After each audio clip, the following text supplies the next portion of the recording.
Hello everyone, my name is Riddhi. इस lecture में हम लोग पीटी 360 इंडियन पॉलिटी हम लोग डिस्कस कर रहे हैं। तो कुछ टॉपिक्स जो कि इम्पॉर्टेंट है और न्यूज़ में पूछे जाते हैं वो टॉपिक्स हम लोग यहाँ पर डिस्कस कर रहे हैं। और पॉलिटी का जो सेक्शन है पीटी 360 का, वो हमने दो पार्ट्स में डिवाइड किया है। एक है करंट अफेयर्स का पार्ट, एक है कंटेम्प्रेरी इशूज़ का पार्ट।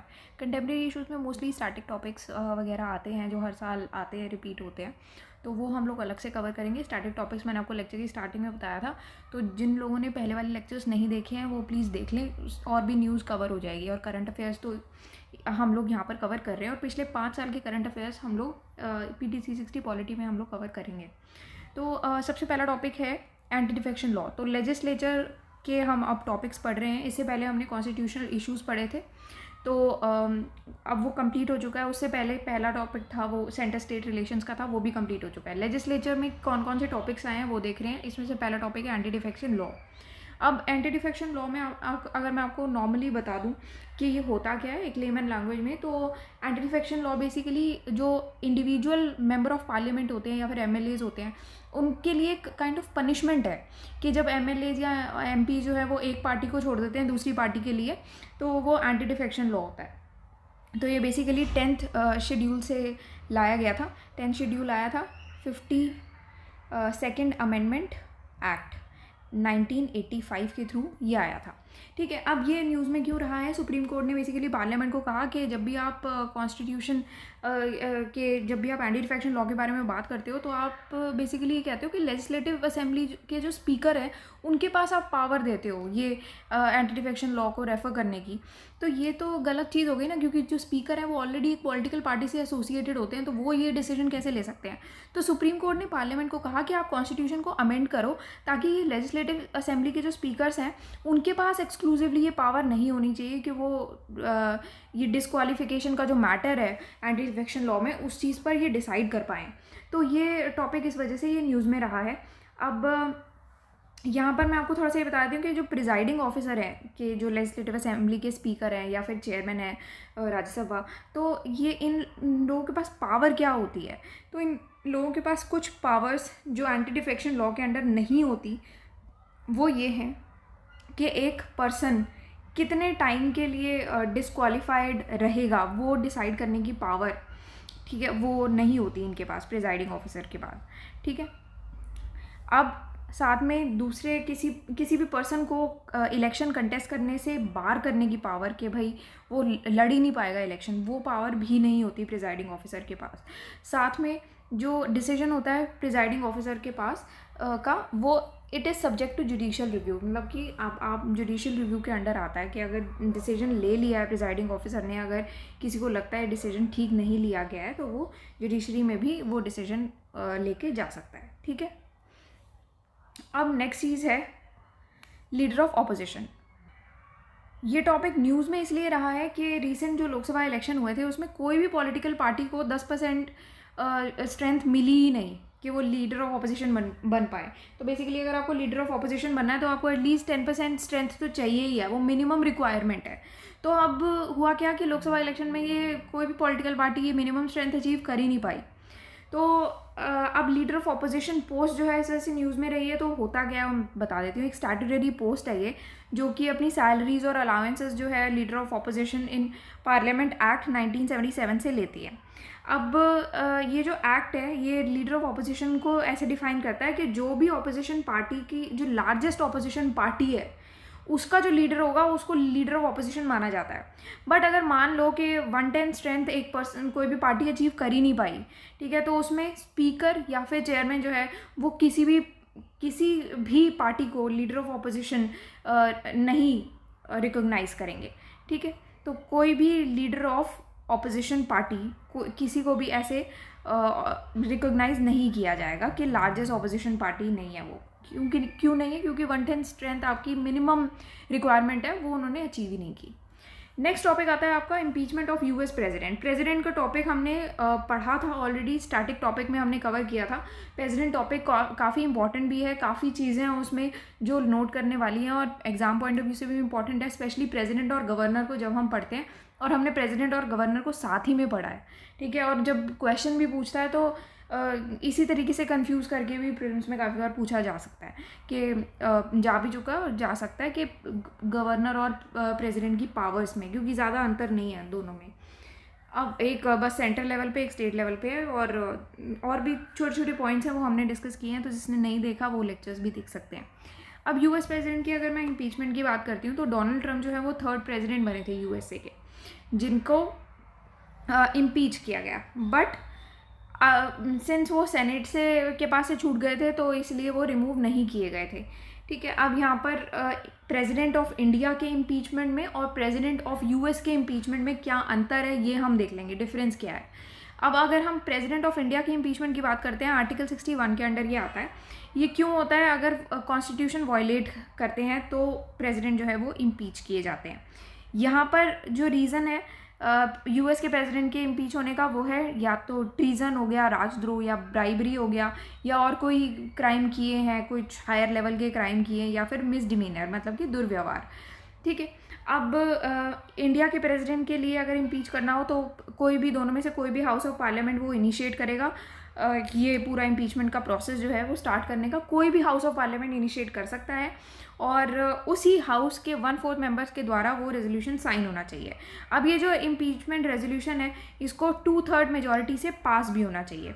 उसके बाद ये दूसरे हाउस में भेजा जाएगा, और ये दूसरा हाउस जो है वो इन चार्जेस को इन्वेस्टिगेट करेंगे, जैसे कि फर्स्ट हाउस ने किया था। अगर दूसरा हाउस भी ये इम्पीचमेंट की रेजोल्यूशन को पास कर देता है 2/3 मेजॉरिटी में, 2/3 मेजॉरिटी के साथ, तो प्रेसिडेंट रिमूव हो जाएंगे। अब यहाँ पर यूएस प्रेसिडेंट के केस में क्या है कि यहाँ पर सिर्फ हाउस ऑफ रिप्रेजेंटेटिव, जो कि इनका लोअर हाउस है, वो ये इम्पीचमेंट की जो प्रोसीडिंग्स है उनको इनिशिएट कर सकता है। हमारे केस में तो कोई भी, दोनों में से कोई भी हाउस ऑफ पार्लियामेंट कर सकता है ना। इनके यहाँ पर क्या है, सिर्फ लोअर हाउस ही इनिशिएट कर सकता है इम्पीचमेंट प्रोसीडिंग को। जैसे ही अब ये वाला लोअर हाउस जो है, हाउस ऑफ रिप्रेजेंटेटिव्स, ये सिंपल मेजॉरिटी से इस इम्पीचमेंट के रेजोल्यूशन को पास करता है, तो ये प्रोसेस जो है वो ट्रायल के लिए चला जाता है आगे। फिर जो नेक्स्ट हाउस होता है, जो कि सेनेट है, अपर हाउस जिसको कहते हैं, वो कोर्ट की तरह बिहेव करता है, और उसमें दोनों ही जो साइड्स हैं वो अपने एविडेंसेस प्रेजेंट करती हैं। अब जब भी ये हियरिंग्स का कंक्लूजन में अगर ये पाया जाता है कि सेनेट भी 2/3 मेजॉरिटी के साथ वोट कर देता है, अगर उसको 2/3 सेनेट वोट मिल जाते हैं, तो प्रेसिडेंट इम्पीच कर दिया जाता है। President can be remove from office. ठीक है, सिर्फ इसी कंडीशन पे प्रेसिडेंट को ऑफिस से रिमूव कर सकते हैं, इम्पीच कर सकते हैं। अब नेक्स्ट टॉपिक आता है आपका private members bill. Private members bill जो है, प्राइवेट मेंबर होते कौन है ये मैं आपको बता देती हूँ। तो प्राइवेट मेंबर बेसिकली वो होते हैं जो कि ना ही कोई अभी एमपी है, मेंबर ऑफ पार्लियामेंट जो नहीं है, ठीक है, फिर भी अभी प्राइवेट मेंबर्स के पास ये पावर होती है कि वो कोई भी कॉन्स्टिट्यूशनल अमेंडमेंट जो है वो ला सकते हैं, बट मनी बिल लाने की पावर नहीं है प्राइवेट मेंबर को, किसी भी प्राइवेट मेंबर को। अब लास्ट टाइम जो किसी प्राइवेट मेंबर का जो बिल पास हुआ था वो था 1970 में, जब दोनों ही हाउसेस ने किसी भी प्राइवेट मेंबर्स के बिल को पास किया था। तो बहुत ही सिंपल है यहाँ पर कि कोई भी ऐसा एमपी जो कि कोई मिनिस्टर नहीं है, उसको हम लोग प्राइवेट मेंबर कहेंगे। ठीक है, अब ये प्राइवेट मेंबर्स जो हैं, जैसे कि मैंने आपको बताया कि कॉन्स्टिट्यूशनल अमेंडमेंट्स वगैरह लेके आ सकते हैं, बट मनी बिल नहीं ला सकते, तो कॉन्स्टिट्यूशनल अमेंडमेंट बिल ला सकते हैं। अब ये पर्पस क्या है, क्यों लाते हैं ये? तो क्या होता है कि जब भी कुछ ऐसा हो जाता है कि गवर्नमेंट की अटेंशन किसी मुद्दे पर रिक्वायर्ड होती है, तो ये जो इंडिविजुअल एमपीज़ होते हैं, जो कि मिनिस्टर नहीं होते बट एमपी होते हैं, वो इन इश्यूज़ और गैप्स को देखते हैं और उसके बाद ये बिल्स लाए जाते हैं। ठीक है, और ये लाने के लिए आपको 1 मंथ का नोटिस भी पहले इनको देना पड़ता है। अब यहाँ जो मैंने आपको बताया था कि 1970 में बिल तो पास हुआ था, ये था supreme court enlargement of criminal appellate jurisdiction bill 1968 का ये बिल था, जिसमें ये प्राइवेट मेंबर्स बिल था जो कि पास कर दिया गया था दोनों हाउसेस के द्वारा। इसका कंटेक्स्ट क्या है? तो प्राइवेट मेंबर का जो बिल है ये बेसिकली लाया गया था कि इलेक्शन का जो एक्सपेंडिचर है और जो स्टेट फंडिंग है इलेक्शंस की, उसको रिड्यूस किया जा सके, लिमिट किया जा सके कि भाई इतना ही आप स्पेंड कर सकते हो, स्टेट फंड अगर लेने इतने ही ले सकते हो। अब इस कंटेक्स्ट में इंद्रजीत गुप्ता कमेटी 1998 की कमेटी जो है उसके बारे में आप थोड़ा सा पढ़ सकते हो, स्टेट फंडिंग ऑफ इलेक्शंस के बारे में है ये। तो इंद्रजीत गुप्ता कमेटी का शॉर्ट में मैं आपको थोड़ा सा बता देती हूँ कि उन्होंने ये सजेस्ट किया था कि स्टेट फंडिंग जो है वो एक लेवल प्लेइंग फील्ड जो है वो इंश्योर कर देगी। मतलब कुछ ऐसी पॉलिटिकल पार्टीज़ होती है जिनके पास ऐसा इतना पैसा नहीं होता है। अगर मान लो आप और मैं बनाते हैं अपनी पॉलिटिकल पार्टी, ऑब्वियसली हम लोगों के पास इतना पैसा नहीं होगा इनिशियली, तो इसी वजह से हम लोगों के लिए भी अगर एक लेवल प्लेइंग फील्ड तैयार करनी है तो स्टेट फंडिंग की ज़रूरत है। तो इसीलिए यही सजेशन दी थी इंद्रजीत गुप्ता कमेटी ने, और ये कहा था कि ये मूव जो है वो पब्लिक इंटरेस्ट में ही जाएगा। ठीक है, और ये भी रेकमेंड किया था ये जो स्टेट फंड है वो सिर्फ जो रिकॉग्नाइज नेशनल और स्टेट पार्टीज़ हैं उन्हीं को ही दिया जाएगा। अब ये था, ये इसके बारे में आप थोड़ा सा और पढ़ना चाहो पढ़ सकते हो ये चीज़, बट ये यहाँ पर आपको नोट करके रखना है। इंद्रजीत गुप्ता कमेटी, जैसे कमेटीज़ पूछ लेते हैं ना कि कौन सी कमेटी किसके बारे में, Indrajit Gupta committee state funding of elections के बारे में है। देखो हम लोगों ने जो कंटेंट भी बनाया हुआ है ना, सिर्फ उतना ही कंटेंट है जो कि आपके लिए एग्जाम पॉइंट ऑफ व्यू से रिक्वायर्ड है, तो इसको आपको बस पढ़ना है और चले जाना है पढ़ के इसको। ठीक है, नेक्स्ट है कोरम। कोरम अगर मैं आपको सिंपल लैंग्वेज में समझाऊँ तो कोरम बेसिकली होता है कि मिनिमम नंबर ऑफ़ मेंबर्स, अगर आपको कोई भी मीटिंग करनी है हाउस की तो मिनिमम नंबर ऑफ़ मेंबर्स जो प्रेजेंट होने चाहिए कि मीटिंग कंडक्ट की जा सके, उसको हम कोरम कहते हैं। कि इतने मेंबर्स तो होने ही होने चाहिए तभी उस हाउस की मीटिंग को कंडक्ट किए जा सकते हैं। तो मिनिमम नंबर ऑफ़ मेंबर्स यहाँ पर आप ध्यान में रख सकते हो, minimum number of members. Alright, अब यहाँ पर क्या है, कोरम इन पार्लियामेंट कितना है, तो यहाँ पर कॉन्स्टिट्यूशन ने बेसिकली 1/10 स्ट्रेंथ जो है वो फिक्स की है कोरम की, फॉर बोथ लोकसभा के लिए भी और राज्यसभा दोनों के लिए ही। तो अगर मैं यहाँ पर बात करती हूँ, अगर आपको लोकसभा में अगर सिटिंग कंडक्ट करनी है तो यहाँ पर एटलीस्ट 55 मेंबर्स प्रेजेंट होने चाहिए, और राज्यसभा में अगर कंडक्ट करनी है तो एटलीस्ट 25 मेंबर्स प्रेजेंट होने चाहिए। तो 1/10 स्ट्रेंथ जो है दोनों के लिए फिक्स की है। अब पार्लियामेंट के कोरम में क्या बात की गई है कि होता क्या है, कोरम पार्लियामेंट में 1/10 of the total number of members in each house including presiding officer. Presiding officer को भी इंक्लूड किया जाता है, ये आर्टिकल 100 क्लॉज 3 में आता है। वही सेम चीज़ है जो मैंने आपको यहाँ पर बताई, यहाँ पर मैं आपको सिंपल शब्दों में बताई हुई है, ये बस थ्योरेटिकल पार्ट है, वो आप पढ़ लेना, अपने आप भी पढ़ सकते हो। कोरम कमेटी में क्या होते हैं, जैसे ये तो मैंने आपको लोकसभा राज्यसभा का बता दिया, पार्लियामेंट के कोरम क्या है। अब कमेटी की जो बैठक मीटिंग्स होती हैं उनमें भी तो कोई मिनिमम नंबर ऑफ मेंबर्स होते होंगे ना, कि रिक्वायरमेंट होती होगी ना, minimum number of members, quorum होता होगा कुछ। तो कमिटीज़ का होता है 1/3 कमेटी मेंबर्स जो है वो प्रेजेंट होने चाहिए, कि अगर आपको कोई भी sitting of the committee constitute करनी है। कोरम इनका 1/3 है, ठीक है, 1/3 यहाँ से याद रहेगा। कमिटीज़ का है 1/3, पार्लियामेंट का है 1/10। अब नेक्स्ट है, कोरम जो है बेसिकली एसेंशियल क्यों है, तो सिर्फ तभी एसेंशियल है जब कमिटी जो है वो कोई डिसीजंस ले रही हैं या फिर कोई रिपोर्ट्स अडॉप्ट कर रही हैं। अब अगर आप रूटीन में मिलना चाह रहे हो, रूटीन की जो डेलिब्रेशंस चल रही हैं, तो उसके लिए कोरम रिक्वायर्ड नहीं है। नेक्स्ट टॉपिक है आपका 5th world conference of speakers of parliament. तो ये जो पूरी कॉन्फ्रेंस है, 5वीं वर्ल्ड कॉन्फ्रेंस है, जितने भी स्पीकर्स हैं पार्लियामेंट की उनकी, तो ये जॉइंटली ऑर्गेनाइज की गई थी by inter parliamentary union IPU और पार्लियामेंट ऑफ ऑस्ट्रिया, और UN का इसमें सपोर्ट रहा था, और वर्चुअल मोड में ये ऑर्गेनाइज की गई है।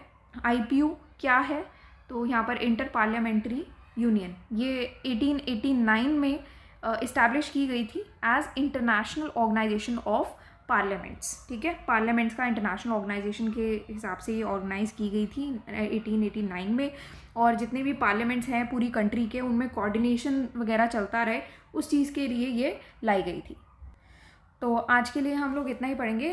नेक्स्ट लेक्चर में हम बाकी के टॉपिक्स डिस्कस करेंगे, जिसमें गवर्नर का टॉपिक आ जाता है। अभी हमने प्रेसिडेंट के रिलेटेड पढ़ा, अब यहाँ पर गवर्नमेंट के लिए हम पढ़ेंगे। अगर किसी ने ना प्रीलिम्स 2.0 के लेक्चर्स देखे हैं तो वो देख के अगर आप ये समझोगे ना, आपको बहुत ईजिली समझ में आ जाएगा, क्योंकि आपको प्रेसिडेंट समझ में आ गया बेसिक, और गवर्नर समझ में आ गया बेसिक, उनके बारे में, उनकी पावर्स के बारे में समझ में आ गया। अब ये आपके लिए समझना बहुत ईजी हो जाएगा। ऑलराइट, तो इसमें हम लोग मेनली गवर्नर की पावर्स वगैरह, लेफ्टिनेंट गवर्नर की पावर्स, ये सब डिस्कस करेंगे इंपॉर्टेंट एग्जाम के हिसाब से। Also this is our website synopsisis.in पर आप जाओगे, स्पेशल कोर्सेज में आप जाओगे तो PD 360 का कोर्स आपको यहाँ पर मिल जाएगा, और पिछले 5 साल के करंट अफेयर्स जो है प्रीलिम्स में कवर कराए जाते हैं, इसीलिए ये जितनी भी डिटेल्स है यहाँ से आप पढ़ सकते हो। और कोर्स की डेमो वीडियो क्या है कोर्स के बारे में, ये सब आप यहाँ से देख सकते हो। बाकी कोर्स की कोई भी आपको डिटेल चाहिए आप यहाँ से ले सकते हो। एंड ये लेक्चर PT360 का ही पार्ट था। So that's all for today. बाकी हम लोग नेक्स्ट लेक्चर में टॉपिक्स डिस्कस करेंगे। Thank you for watching the lecture.